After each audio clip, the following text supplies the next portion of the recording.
nggak akan pernah nanya ke korban bencana alam apa perasaan Anda. Aku ketemu DVP kan, aku ketemu DVP, iya ini orang nggak tinggi-tinggi banget ya gitu. Itu 2018. Pas datang cakep-cakep banget juga enggak, biasa aja. Aku nggak ada masalah dengan sendiri gitu menurutku.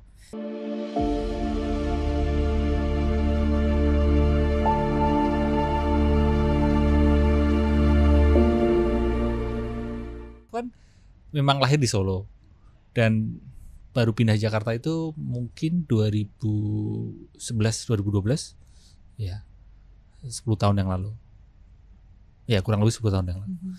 Dan karena lahir di Solo, lama tinggal di Solo, lalu di Jogja, bahasa Indonesiaku itu medok. Dan bahkan waktu kuliah ketemu dengan teman-teman yang dari Jakarta, dari luar Jawa, itu ngejek gitu. Aji medok banget itu.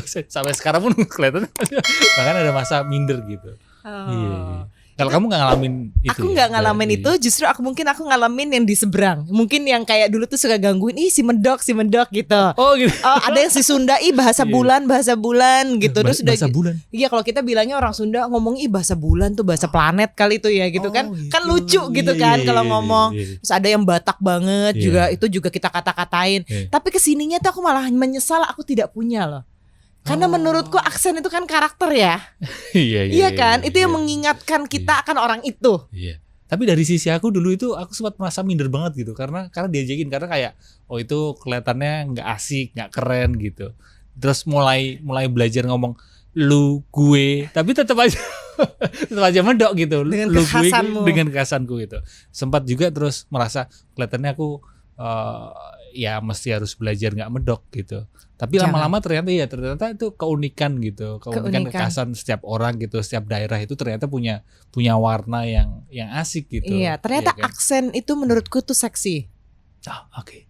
Iya. Aksen itu seksi. Even aksen Betawi pun aku juga suka gitu. Iya, ada keunikan. Ada keunikannya. Gitu ya. Karena aku inget banget besar tuh di era Sidul. Ingat nggak sinetron iya. Sidul, High Tech Modi gitu. Iya. Aku suka banget Sidul sampai momen dimana aku nih nyablak banget. Karena aku ngerasa tuh punya aksen tuh, ya itu jadi aku banget gitu loh. Jadi karakterku banget gitu.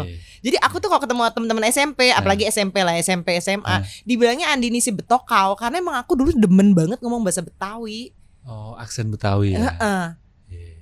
Gitu, jadi appreciate aja yang hal-hal kecil gitu loh. Keindonesiaan kita gitu. Ini kelihatannya teman-teman udah pada nonton kita ini obrolan ini. Udah ya. Halo semuanya, kita ketemu lagi di Pulinan Selaras. Pulinan Selaras adalah obrolan santai saya sama teman saya tentang kesehatan mental, tentang perjalanan pemulihan batin, dan tentang ngobrolin hidup. Dan kali ini drum rolling.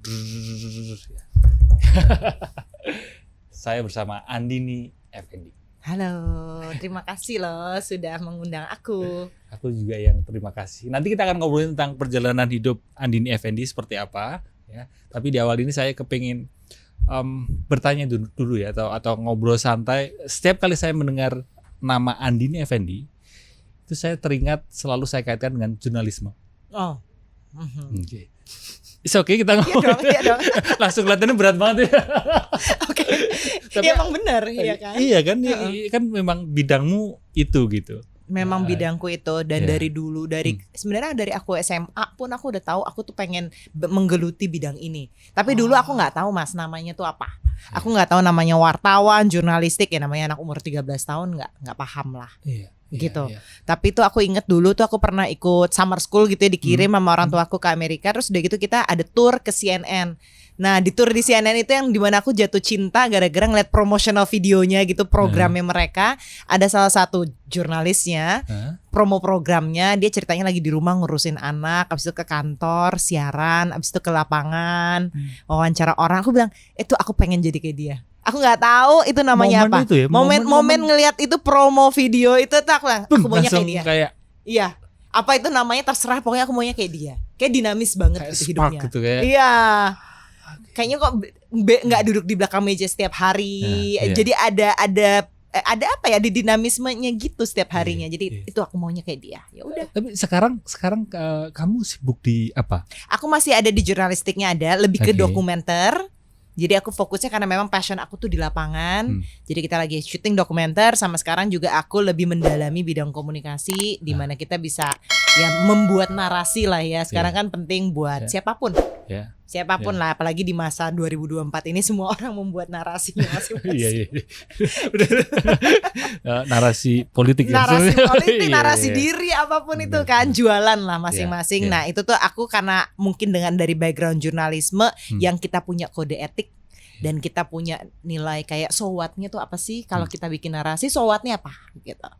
Jadi itu yang aku kembangin juga, karena aku nggak pengen terjebak di aku hanya cinta jurnalistik titik gitu, tapi mencoba melebarkan cintaku di dunia komunikasi. Digging deeper about journalism ya. Tadi kamu bicara tentang dokumenter ya. Maksudnya gimana? Berarti kamu jurnalisme independen? Independen. Jadi aku bikin dokumenter. Series. Mungkin lebih kayak PH kali ya, production company, tapi kita bikinnya khusus non fiksi. Khusus non fiksi, makanya juga masuk yang YouTube channelku. Iya, berarti konten-konten YouTube itu konten seperti itu juga itu masuk. Terus kemudian ya itu dokumenter kan sebenarnya di Indonesia belum terlalu populer lah ya gitu. Untuk peminatnya pun kalau misalnya mau ditaruh di streaming platform, katakanlah Netflix, Prime, itu pun butuh effort yang jauh lebih besar dibandingkan film. Karena film kan udah jelas. Pasti ada yang nonton, ya kan. Kalau non fiksi tuh lebih berat lah perjalanannya. Jadi kita buat dulu untuk taruh di festival segala macam. Kebetulan memang ada yang support, dan karena memang pengen bikin mendokumentasikan sejarah terutama, baru nanti pelan-pelan kita coba masukin ke streaming platform. Gitu. Tapi memang ini ya, masyarakat Indonesia kurang berminat ya dibandingkan dengan yang fiksi ya, maksudnya dengan yang film. Untuk melihat atau nonton dokumenter itu agak ini ya, mereka kurang berminat ya. Kalau aku ngeliatnya gini, mungkin kalau itu kriminal kayak ada kan, seru tuh crime stories mah udahlah, itu kan kayak drama sendiri kan. Karena terus memunculkan asumsi yang nonton kan, ini jangan-jangan gini, ini jangan-jangan gitu kan. Ada efek dramatisirnya juga kan. Penasaran gitu. Penasarannya, ya kan. Tapi kalau kita ngomongin tentang hal-hal yang berbau sejarah aja deh. Aku nggak ngomongin sejarah sampai Orde Lama ataupun Orde Baru ya, Orde kita aja gini setelah reformasi ini. Orang kayaknya juga kayak yang penting nggak ya gitu, penting nggak, masih kayak gitu. Nah aku tuh pengen menciptakan konten di mana itu penting loh untuk kita tahu as Indonesian, dan juga supaya kita punya sesuatu yang Indonesia di mata global gitu loh. Sebatas pengalaman Wong share, aku kan suka nonton film dokumenter di Netflix. Setiap kali aku nonton lalu aku share, nggak seramai kalau aku share tentang film gitu, tentang fiksi gitu. Iya pasti. Apa yang kamu suka dokumenter? Tentu spektrumnya tentang kesehatan ya, tentang olahraga, tentang belum lama ini nonton David Beckham, dokumenter David Beckham. Aku suka tuh yang sports documentary, aku suka banget. Terus ini aku baru ngikutin yang You Are What You Eat. Jadi yang twins, yang satu vegan, yang satu kan. Satu nggak vegan. Tapi belum selesai. Ada beberapa episode gitu. Aku suka karena aku suka kepengen tahu, curiosity-ku cukup tinggi mungkin ya, kepo sih sebenarnya. Kepengen tahu seperti apa ya gitu. Bagus. Gitu. Iya. Tapi itu juga menjadi ini sih, kayak curse gitu buat aku. Kenapa? Karena bahkan kalau malam gitu kayak, hari ini aku kok nggak belajar apa ya gitu. Terus malam hari gitu waktunya tidur itu kayak harus nonton dokumenter dulu gitu. Ternyata itu nggak sehat juga. Tapi kamu suka nonton dokumenter juga? Aku suka banget. Aku tuh suka banget dokumenter, terutama kesehatan aku suka. Aku suka banget juga jadinya, nggak tahu kenapa, sports dokumenter. Karena bukan aku tuh penggemar, aku olahraga tapi bukan penggemar olahraga tertentu gitu loh Mas. Tapi aku suka determinasi, disiplin. Kayaknya tuh kan atlet tuh mengajarkan kita itu ya. Dan juga teamwork. Benar. Itu yang kayaknya wah gila ya, memang lo tuh sebenarnya sukses nggak bisa sendiri, ya kan. Memang ada satu tim di belakangmu, ada juga, dan kita tuh bukan superhuman kan sebenarnya. Yang membuat kita superhuman kan dari sininya, seperti yang dirimu tahu, selain apa yang kita makan. Dan untuk mencapai di sininya kan juga butuh tim yang support gitu kan. Kita bukan Superman ya, tapi kita super tim. Super tim. Ya. Itu nanti sekali. dipotong ya kan. Sekali, yes. Itu adalah judulnya episode ini. Itu contekan gue, contekan. Enak sekali. Kamu nyontekin di sini ya. Oh, Enggak ada ya, enggak ada nggak jawab. ada. Kalau di sini cut kayaknya. Kalau kembali ke tadi, berarti kalau 1 atau 2 film dokumenter Aha. yang kamu referensikan ke aku untuk kamu wajib nonton sih gitu apa? Wajib nonton ya. Oke, aku itu sebenarnya gini, yang terakhir aku tonton itu sebenarnya dijadikan film tapi based on true story. Nah, kalau ini aku suka. Apa? Kayak film yang based on true story itu aku suka. Tapi jadi film. Tapi jadi film bukan Apa? dokumenter. Iya, apa? Di Netflix judulnya N.Y. Aden, Niat.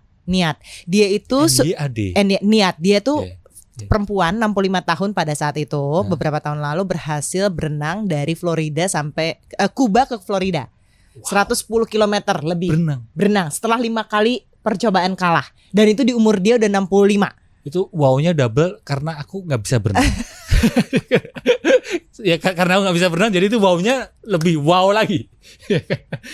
Ini pengakuan saya sebesar ini nggak bisa berenang, teman-teman. Nggak apa-apa ya. Tolong jangan diceburin ya Mbak, kalau berantem nanti jangan diceburin ke kolam renang. Takut loh. Lanjut. Oh itu niat itu ya. Niat itu tuh niat banget dia pokoknya. Bener-bener niat banget. Niat itu maksudnya niat itu. Bukan intention. niat itu sebenarnya namanya dia, tapi kalau dia jadi bahasa Indonesia kan jadi niat. Karena beneran orangnya Oh, tuh nama kita tuh orang harus itu. niat ya gitu. Itu Iya. nama orang. Itu nama orang. Niat Oke. itu niat itu yang aku benar-benar rekomendasiin ke orang-orang. Kalau dokumenternya agak susah karena aku akhir-akhir ini jadi sering banget nonton yang kayaknya itu jadi berbau olahraga karena aku suka aja mentalitinya itu kan. Tapi yang aku benar-benar keinget banget ya, dan orang tuh mungkin harus kayak kamu harus nonton ini. kamu gitu. harus, aduh itu hampir banyak banget. Iya. Apa ya? Atau yang belum lama ini kamu tonton? Yang belum lama ini aku tonton, aduh itu lagi berhubungan sama olahraganya American football lagi, nggak semua orang Oh, pasti suka, iya, iya kan? iya. Itu bukan yang ini pasti suka. Aku mungkin yang bisa aku iniin banget itu adalah apa ya? Saking Atau banyaknya. film? Film boleh juga ya. Boleh. Film boleh juga. Yang belum lama ini kamu tonton apa? Gila apa ya yang aku tonton ini? Kok aku jadi blank ya? I'm blanking. Oke. Blanking nih apa ya? Oh, iya? Kalau film aku justru jarang nonton, malah karena aku jarang. sukanya series. Series apa? Ya kamu ikutin. Aduh, kalau yang aku suka banget nih, yang aku suka banget Succession. Kamu nonton nggak? Enggak. Itu juga bagus. Itu karena berhubungan dengan jurnalisme. Oh. Tetap ya kembali ke Tetap jurnalisme kembali. ya. Dan itu kan Iya. terinspirasi akan berbagai kisah nyata yang berhubungan dengan bisnis jurnalistik dan mempengaruhi narasi, membangun narasi orang lain. Itu series ya. Itu series di HBO udah kelar sekarang, udah season. Series Seasonnya lama udah ya. kelar. Cuman dia akhirnya menang beberapa awards ketika udah habis. Itu menurut aku tuh dari ininya, dialognya aja tuh juga dalam dan pinter gitu loh. Nggak ada drama, nggak ada efek dramatisirnya, nggak ada kayak gitu, real life aja. Tapi ya itu ternyata di balik jurnalisme, di mana aku kan orang lapangan. Ternyata memang betul Tuhannya kita tuh cuma 2 aku dulu diajarin sebagai wartawan. Sebagai wartawan. Yang pertama adalah pengiklan, yang kedua adalah pemilik modal. Bener. Bener gak coba? Jangan Iya. ngangguk-ngangguk loh, bener kan? Iya. Dan itu membuktikan series itu. Ah, Karena pemilik modal pun juga punya kepentingan lagi nih. Iya. Dia invest kemana nih? Secara politik, secara bisnis marketnya bagaimana. Jadi kompleksitinya tuh sebenarnya gak kompleks-kompleks banget ternyata. Iya. Gitu. Sementara kan aku orang lapangan yang memang ya kita maunya kerja aja. Iya. Gitu kan. Nah karena akhirnya aku pengennya kerja aja, ya akhirnya aku independen, bikin sendiri. Dari series itu tadi ternyata ada kaitan dengan jurnalisme. Dan aku setiap kali kamu ngomongin jurnalisme, aku ngelihat matamu memang semangat sekali. Dari pengalamanmu di bidang jurnalisme, berapa tahun berarti? Udah dari Kamu kuliah di kuliah di Jakarta, di UPH. UPH ambil jurnalistik. Oke. Terus memang udah ini udah menjiwai di situ. sekali ya, memang di situ ya. Udah di situ Ya. karena aku nggak pengen belajar statistik, nggak mau. Aku maunya udah fokus aja deh ke situ. 2003 tuh aku udah mulai magang, waktu itu belum lulus. Magang di Metro TV pada saat itu. Ya. Dari sekian tahun, lama sekali berarti belasan tahun mungkin ya, di 20-an tahun ya, 20 tahun oh my ya. God. Ya. Di bidang jurnalisme apa yang paling berkesan? Paling berkesan mungkin yang bukan hanya berkesan tapi yang benar-benar mengajarkan aku lah ya. Aku tuh belajar banget untuk bisa duduk sama rendah, berdiri sama tinggi. Artinya siapapun setara. Siapapun yang kita ajak ngobrol, maupun itu pejabat, maupun itu kita lagi ngobrolin sama orang korban bencana, kita belajar berempati dan tidak mendewakan manusia gitu loh. Tapi memanusiakan manusia sih. Memanusiakan manusia. Iya, itu yang kayaknya itu aku belajar hal banget. yang ini indah sekali ya, memanusiakan manusia. Iya. Ya. Jadi aku nggak akan pernah nanya ke korban bencana alam apa perasaan Anda, kayaknya itu enggak. Ya. Itu ya benar, itu sebuah pertanyaan template yang Kita tidak harus kok ketika kita mau nyodorkan mikrofon, kita tuh nggak harus bertanya loh sebenarnya. Kita bisa memberikan empati sebenarnya. Tapi kan yang kalau ketika memang bukan passionnya untuk memanusiakan manusia, aku nggak bilang passionnya jurnalistik ya.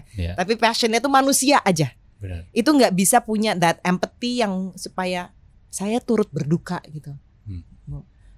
Saya tidak bisa membayangkan gitu Anda merasakan apa saat ini. Kami turut berduka gitu. Tapi sekarang bagaimana, apakah keluarga semuanya sehat, bagaimana keadaan ibu sekarang, apa yang dibutuhkan saat ini. Empathy aja gitu sebenarnya. Jurnalisme is about empathy menurutku. Journalism is about empathy. Kalau kamu sebagai jurnalisme, kamu ada ini nggak sih idola atau siapapun itu yang kamu idolakan? Ini kelihatan kalau orang dia ngobrol sama seseorang atau dia nginterview seseorang itu kok kelihatan enak banget. Ada nggak?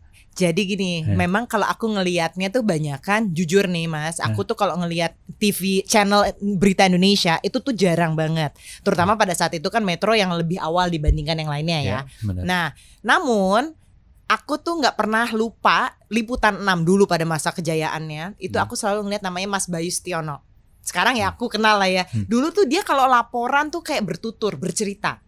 As opposed tuh kayak pemirsa saya berada di sini gini kayak ada jarak gitu kan. Kalau dia tuh yang lagi di pasar dia bisa cerita, ini saya tadi datang ke sini belum ramai, tapi ketika sudah ramai ternyata tidak banyak pembelinya. Coba deh kita lihat nih di sini. Ini harganya ternyata nih wah bawang merah aja jadi naik. Dulunya kemarin harganya 10.000 sekarang 15.000 gitu.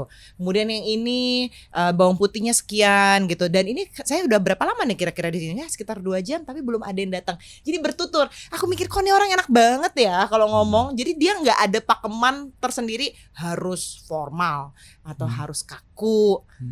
Jadi tidak ada jarak antara dia dengan kita gitu. Nah, aku juga pengennya seperti itu karena balik lagi about empathy itu kan. About human ya. About human. It's not about you, it's about the story gitu kan. Jadi itu yang selalu pengen aku kedepanin. Ya, guenya tuh hanya medium kok gitu. Sebenarnya kalau nggak ada gue, nggak perlu ada guenya kelihatan, nggak apa-apa, yang penting kamu tahu story-nya gitu. Dan nilai yang ada di jurnalisme itu tadi tentang empati itu juga sangat berpengaruh dalam kehidupan kan ya. Jadinya begitu banget karena aku dibesarin kan waktu itu aku anak tunggal tuh lama lah. Aku baru punya adik tuh umur 17 tahun, 18 tahun. Jadi kan merasanya yang kayak wah ya memang aku nih ya cuman satu-satunya inilah cintanya bapak ibuku gitu. Jadi agak egois sih pasti ada lah gitu kan. Nah tapi gara-gara diturunin di jurnalistik tuh jadi kayak hey dunia ini tidak berputar hanya untuk elu gitu loh. Gitu itu yang aku pelajarin sih. Itu pelajaran hidup yang mendalam sekali itu. Betul. Ya. Dan karena ditemuinnya juga aku kan masuk ujuk-ujuk nggak langsung reporter istana gitu ya Mas ya. Aku kan benar-benar masuk liputannya itu tadi bencana alam lah, mudik lah apa yang gitulah yang benar-benar basic tapi itu benar-benar fundamental sekali buat mental aku gitu sebenarnya. Tapi dari hal yang mendasar itu kan kamu juga punya pengalaman nginterview tokoh-tokoh besar kan? Jadinya ketemu tokoh besar biasa aja. Beberapa tokoh besar yang berkesan siapa? Jadi kayak gini David Beckham. Aku ketemu David Beckham. Iya ini orang nggak tinggi-tinggi banget ya gitu. Itu 2018. Masa cakep-cakep banget juga enggak biasa aja gitu. Aku aja ngelihat dokumenternya itu ini orang cakep banget sih. Keren. Kalau keren iya. Tapi nggak cakep. Kalau cakep aku lebih lihat banyak yang cakep sih Mas. Lebih dari David Beckham. Menurutku kamu lebih cakep dari David Beckham. Ya enggak lah. Itu jadi tagline-nya. Tapi tingginya aku aja pakai hak sedikit. Dia sama lah tingginya sama aku. Cuman aku bisa ngelihat di situ dia orangnya sangat memanusiakan manusia. Dia masuk, nih dia salamin nih. Tahun berapa ya? 2018. Before pandemic ya. Before pandemic. Dan dia baru aja retired. Dia baru aja retired tuh. Iya, gitu. iya. Dia sapa tuh semuanya disalamin, ada berapa orang gitu dia salamin, dia senyumin. Nah, itu aku demen tuh orang kayak gitu. Iya. Energinya tuh udah pas dia masuk positif banget. Iya. Tapi katanya suaranya nggak sesuai dengan penampilannya. Nggak sesuai, apalagi kalau dia lagi buka mulut itu ya ada curse English teeth ya, kayak giginya orang Inggris kan ada yang aku ngeliatin giginya oke. Kurang pas gitu kan. Memang Tuhan itu tuh tidak menciptakan kita semua sempurna, teman-teman. Tapi tendangan bebas dia selalu sempurna sih. Selain David Beckham kan David ada lagi yang berkesan. Mungkin yang aku berkesan banget karena aku ngelihat dari dulu Mahathir Muhammad gitu. Aku itu tahun sebelum 2018 aku ketemunya awal 2018 dia baru mau menjadi PM lagi. Oke, sebelum David Beckham. Sebelum David Beckham gitu. Kemudian aku kesempatan ketemu lagi 2021 deh kalau 2022 aku ketemu lagi. Dua kali. Interviewnya dua kali. Satu buat Metro, satu lagi waktu itu kita buat ada ini sendiri channel sendiri. Itu pun juga yang kayak itu aku masih gimana ya? Aku tuh kalau ngelihat orang yang udah sesenior itu tapi tajam banget pikirannya dan bisa bertuturnya tuh secara runut gitu. Aku tuh bener-bener amazed deh dengan orang yang ya di umur dia kan udah kayak apa ya, udah nggak ada nothing tulus lah, yang ngapain bohong, ngapain ditutup-tutupin apa adanya aja, itu kan kita juga lebih enak ya. Benar. Bukan mancing lagi, udah tinggal nanya aja gitu loh. Kita tinggal ngelemparin kail, dia udah jawab sendiri semuanya, enak gitu kan jadinya. Iya, dan itu yang aku senang sih. Oke. Iya. Itu tadi tentang jurnalisme, tentang karyamu, dan tentu tidak bisa dipisahkan karya seseorang dengan keluarga dan orang tua. Gimana hubunganmu selama ini dengan orang tuamu? Jadi aku kan tadi sendiri lama ya yang tunggal. Nah di situ tuh aku ngerasa ya mungkin anak perempuan gitu ya. Anak perempuan tuh sama ibu tuh kadang-kadang suka banyak gak cocoknya. Apalagi kita kan sama-sama, kita nih yang orang Jawa lah, yang perempuan Jawa di keluarga. Papaku orang Lampung. Jadi kita yang lebih deketnya ke lebih deket bokap. Papa lebih deket ke bokap pada saat itu tuh. Pokoknya deket banget karena ya ibuku kan keras, aku pun juga keras. Kita sama-sama orang yang punya pendapat gitu kan. Jadi itu tuh yang bikin aku tuh jadi ya rebel lah gitu. Rebel pada saat itu, nakal, nggak berani nakal banget, tapi pokoknya berani ngelawan dengan caraku. Aku nggak pernah berani menjawab gitu, nggak berani aku. Tapi kalau aku marah, aku pergi aja gitu. Jadi aku tuh lebih waktu begitu, SMA lebih gitu SMA. Kayaknya sampai sekarang sih, kalau aku marah aku kayak diem aja terus aku pergi, tiba-tiba ghosting maksudnya. Maksudnya ghosting gitu. Gitu. Nah, itu sama ibuku. Iya, hubungan dengan orang tua seperti itu ya. Hubungan sama orang tua seperti itu. Sama papaku sebenarnya deket banget sampai ini kan ibuku baru meninggal nih 2022. Nah, sebelum tahun lalu. Tahun 2022 ya. 2 tahun lalu. Turut berbelasungkawa ya. Terima kasih. Udah akunya sih udah lebih. 2 tahun yang lalu ini 2024 ya. Oke, selamat tahun baru. Selamat tahun baru. Iya. Terus gimana tadi? Gitu. Terus udah gitu tapi bersyukurnya ketika 6 bulan terakhir ibuku sebelum meninggal tuh akhirnya kita bisa nyambung kembali lah, merekatkan kembali hubungannya. Gitu. Itu pun juga kayaknya karena setelah aku terapi segala macam, aku udah mulai ngomong, nyari bantuan profesional karena pada pandemi kayaknya kita semua mungkin ngerasain juga ya. Aku tuh butuh banget kayaknya ngobrol sama orang pada saat itu untuk kayak apa ya? Mungkin ini memang udah jalannya juga, aku harus ngobrol sama orang supaya aku bisa merekatkan hubunganku sama ibu. Oke, aku ngeliat seperti 6 itu. bulan. 6 bulan itu. 6 bulan itu tuh aku berasa banget. Nah, tapi sebelum itu ketika kamu SMA terus kamu kuliah memilih jurusan, apakah orang tuamu membebaskan? Oh, support banget. Kalau itu support banget karena aku anaknya kekeh aja gitu. Enggak, aku maunya ini aja udah tik gitu. Agak ini ya, keras kepala ya. Kekeh gitu. Kekeh kalau aku. Iya. Sagittarius kan kekeh. Kalau kamu apa bilangnya ya? Sagittarius. Aku tuh bingung antara Scorpio atau Sagittarius. Iya, kita bahas itu. Scorpio waktu itu kamu ya. Iya, karena di satu majalah, beberapa majalah masuk ke Scorpio, majalah yang lain zodiak masuk ke Sagittarius gitu. Jadi tengah-tengah. Tapi ya memang benar ada kekehnya ya. Ada kekehnya. Iya. Pokoknya kalau maunya AA gitu. Benar. Kan? Pokoknya harus ya. Harus kan? Pokoknya iya begitu. Iya. Tapi berarti orang tua membebaskan dirimu. Kamu lebih dekat ke bokap, ke bokap dulu. Ke bokap, tapi kalau ibuku tuh lebih kepada gini. Dia tuh kayaknya udah feeling, aku tuh tahu apa yang aku mau. Kalau papaku enggak. Papaku tuh kan aku sempat masuk Trisakti tuh, Mas. sempat masuk Trisakti ekonomi karena waktu itu tuh nggak paham nih jurnalistik di mana selain UI, karena waktu itu kan cuma adanya UI Ya. pun D3 bukan S1 pada saat itu. Oh ya? D3 Oh, broadcast. Nggak ada. Belum ada 2000 tuh, tahun 2000. Oh, baru tahu. Itu. Aku pikir ini udah. Belum, dulu S1 komunikasi Masih. FISIP ada, tapi jurnalistik Untuk jurusan jurnalistik belum ada itu. Komunikasi tok waktu itu. Makanya kamu sempat ke Sempat Trisakti. ke Trisakti udah gitu. Ekonomi. Berapa semester? 1 semester. Cuma 1 semester aja. Karena aku nggak, aku ngapain belajar ekonomi? Iya. Aku nggak pengen jadi ini. Terus Kamu selama merasa bukan perjalanan bidangmu. merasa ya, bukan bidangku. Hmm. Nah selama 1 semester itu akhirnya tahu oh di UPH ada jurnalistik segala macam. Terus aku bilang aku mau pindah ke sini. Ibuku tuh kayak udah tahu nih anak dibiarin aja karena dia kayaknya udah tahu nih apa yang dia mau gitu. Walaupun dia nggak pernah ngomong ya ke aku. Iya. Tapi papaku yang kamu nih gimana pindah-pindah kuliah segala macam. Enggak, tapi aku lebih happy di situ. Pokoknya aku mau pindah gitu. Oke. Akhirnya pindah. Karena pindah bener kan lulusnya 3,5 tahun udah lulus. Udah gitu langsung kerja. Jadi memang aku pembuktian aja sih. Memang passion. Memang passionnya di situ gitu. Tapi kecenderungan anak perempuan kan memang nggak deket dengan ibu, lebih deket dengan bapak. Tapi biasanya ketika ibu udah nggak ada kebimbangan, mungkin ada gimana gitu. Gitu kamu ya? kamu ngalamin juga nggak? Aku Atau mungkin seperti iya, apa? mungkin Iya. iya ya. Aku nggak ngerti apakah aku juga karena gini, anak kan aku juga nggak deketnya sama dia tuh ketika di saat menurutku umur aku membutuhkan dia sebenarnya kan. Oke. At least aku kira begitu. Di saat Ya, kita ya, lagi remaja ya kan, terus umur 20-an kita lagi cari jati diri apa segala macam. Tiba-tiba kan aku di umur 40 baru nggak adanya nih. Oke. Ya kan di saat aku mungkin udah tahu apa aku mau ngapain segala macam. Tapi setelah aku pikir-pikir ya Mas, kayaknya aku tuh selalu butuh dia sebenarnya. Di bawah sadar aku tuh sebenarnya aku selalu butuh orang ini. Sejak dulu. Sebenarnya tapi aku tuh kayak ya itulah namanya juga kita manusia kadang-kadang suka take it for granted ya gitu, dia masih ada. Ntar aja aku ketemu dia weekend aja gitu. Tanpa menyadari bahwa waktu tuh sebenarnya pendek banget. Iya.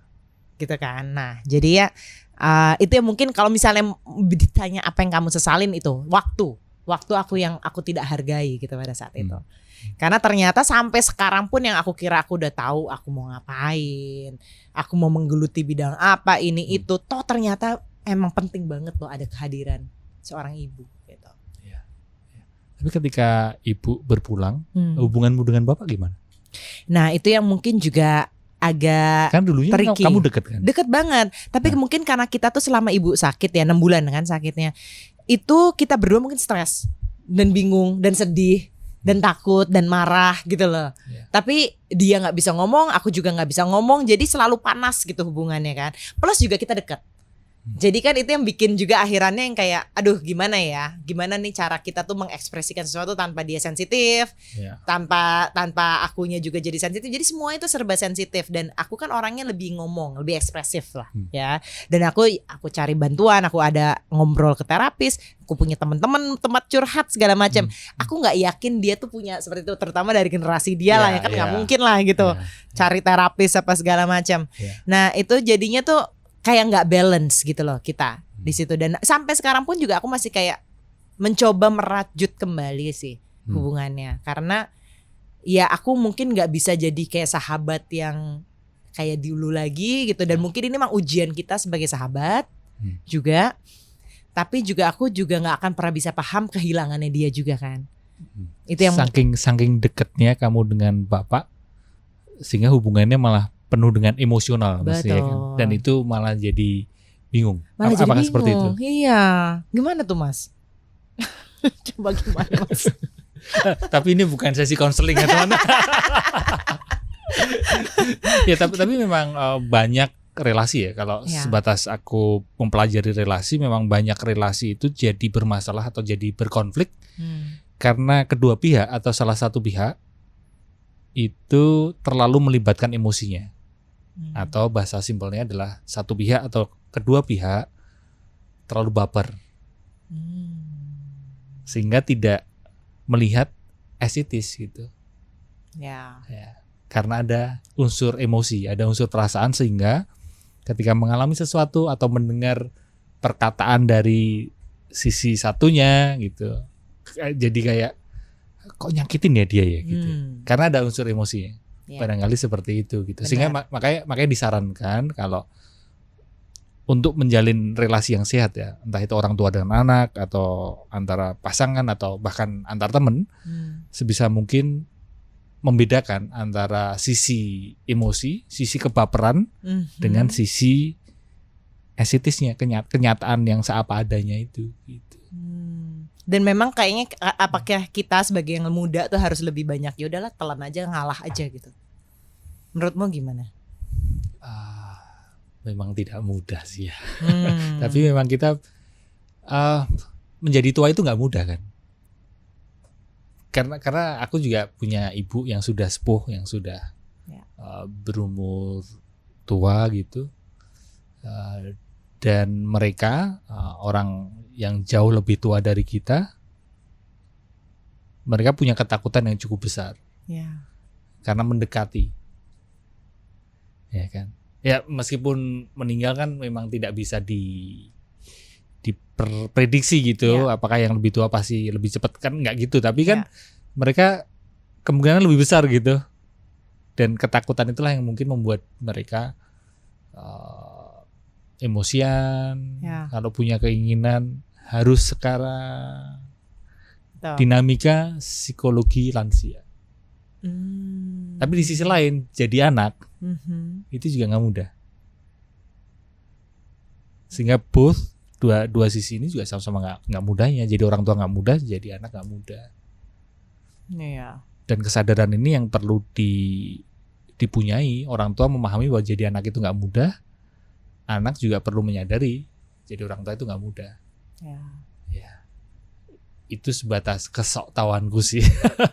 Karena aku sendiri juga mengalami ketidakmudahan itu. Iya.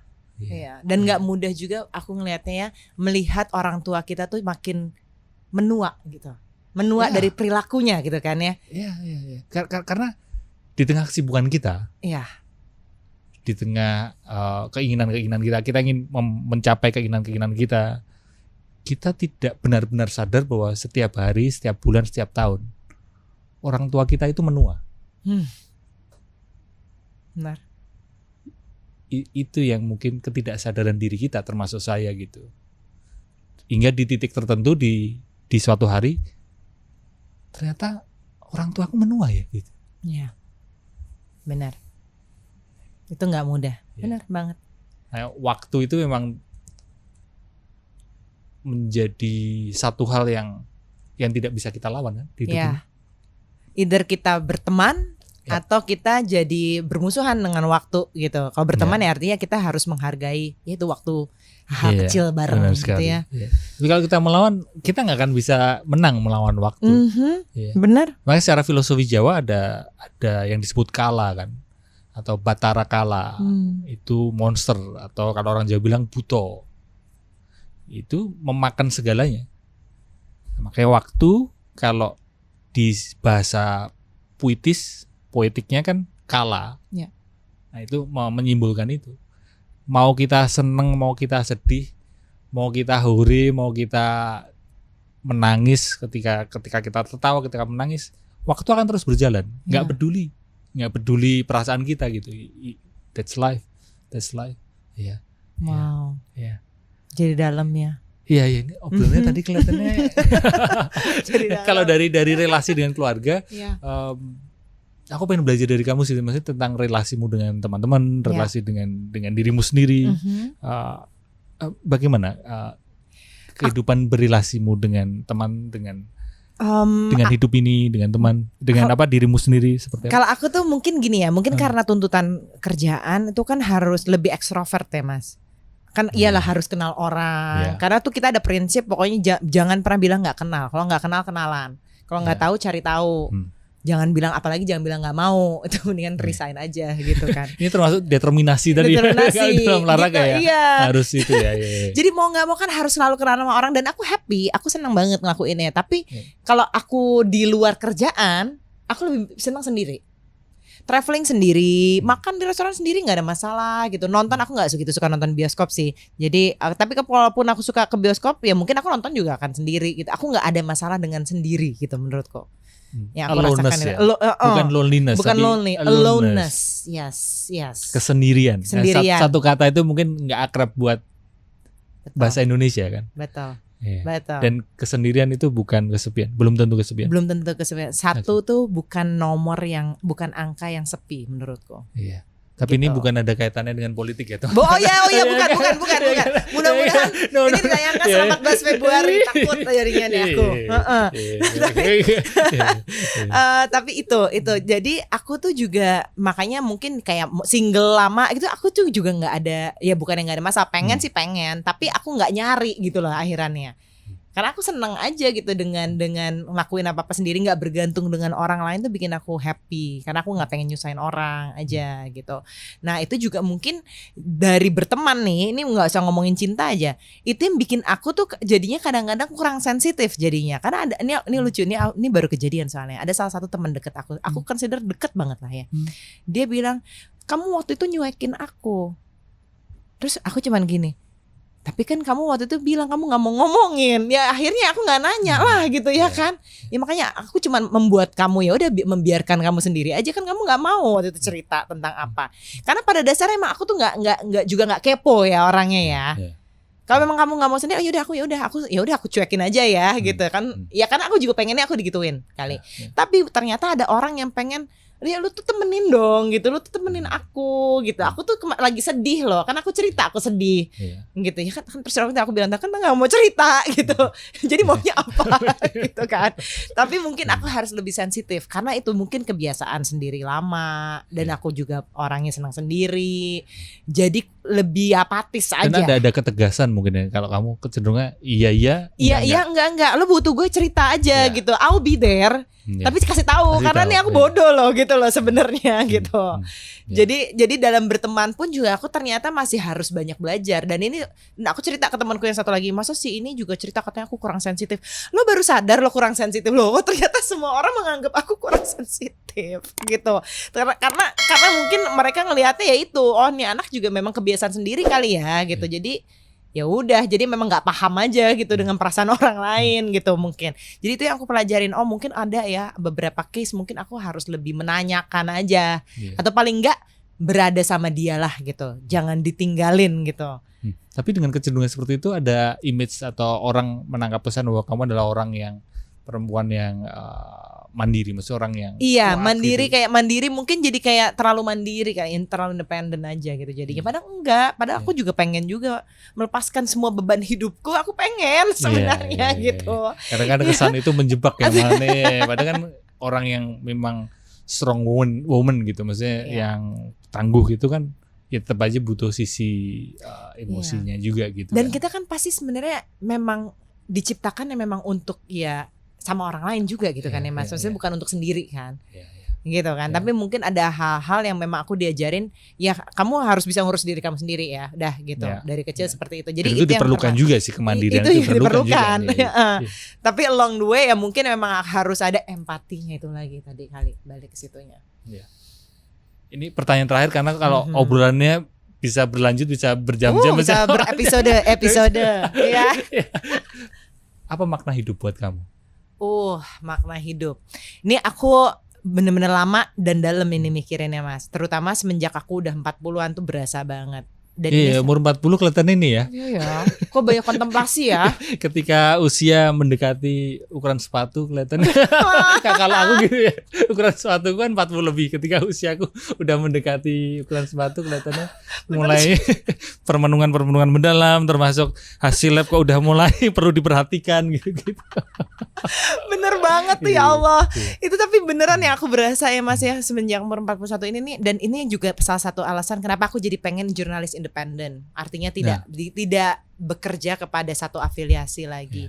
Karena aku mulai ngerasa ini aku hidup nih sebenarnya buat apa ya? Apakah aku mau jadi corongnya sesuatu yang tidak satu prinsip dengan aku? Atau mungkin aku bisa memiliki corong sendiri yang bisa kasih manfaat aja buat orang lain sekecil apapun itu. Aku mungkin gak akan bisa kayak jadi filantropi, bayarin orang beasiswa, syukur-syukur kalau ada rezeki pengen banget, tapi mungkin gak bisa segitunya. Tapi at least dengan pengalamanku, dengan networkku, kemudian dengan ya medium aku tuh paling nggak punya ada faedahnya lah sedikit-sedikit aja. Ada dampaknya buat orang apapun itu deh. Dari impact aja gitu. Kan itu tapi luas banget ya, apa bermakna berdampak buat orang lain tuh luas. Iya gitu. Tapi kalau aku mungkin dengan caraku kan lewat komunikasi, ada YouTube channel, ada hal-hal yang kecil yang aku kerjakan yang mungkin bisa mempengaruhi segelintir orang aja paling enggak, tapi segelintir orang itu punya juga orang-orang lain yang dia bisa membuat dampak.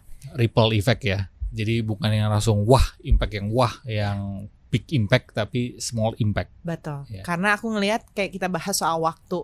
Waktu aku cuma sebentar, aku syukur-syukur masih dikasih hidup sampai 41 sekarang, tapi kan kita nggak tahu ke depannya. Jangan sampai orang mengenang aku tuh mengenang yang kayak nggak ada manfaatnya, itu aja sih. Itu yang mungkin jangan sampai begitu aja. Karena aku ngelihat ibuku pergi tuh, kok banyak banget yang datang ke aku. Aduh, ibu tuh suka bantu ini ya. Biasa ya kalau kita udah ditinggalin kan pasti ada orang aja yang ngomongin itu. Aku pengen, aku harus bisa jauh lebih dari itu nih. Kalau aku ninggalin dunia ini, dulu tuh si Andini yang bantu ini, yang ini. Aku bisa begini karena udah deh, itu happy banget deh. Mungkin aku lagi di surga udah kayak lagi ini aja lah. Sambil spa gitu kayaknya. Ya enggak, Mas. Jadi for impact not to impress. For impact not to impress. Betul sekali itu. Betul. Andini Effendi, thank you for being here. Mungkin ada yang ingin disampaikan di akhir ini. Konten YouTube kamu apa? Konten YouTube Uncensored with Andini Effendi, channelnya. Nama programnya Uncensored. Mas Aji akan ada di sana juga. Jadi nantikan channelnya namanya Cauldron Talks. Di dalam channel itu ada beberapa beberapa program nantinya. Yes. Jadi teman-teman subscribe ya. Yes, please subscribe and like and share. Ada lagi mau Instagram? Instagram ya Andini Effendi. Silakan, kita udah follow-followan jadi bisa mencari di satu sama lain. Thank you. Terima kasih banyak loh. Terima kasih juga buat teman-teman yang udah nonton Pulinan Selaras ini dari awal sampai akhir. Semoga obrolan kami bisa membantumu menyehatkan mental dan membantumu dalam perjalanan memulihkan batin ya.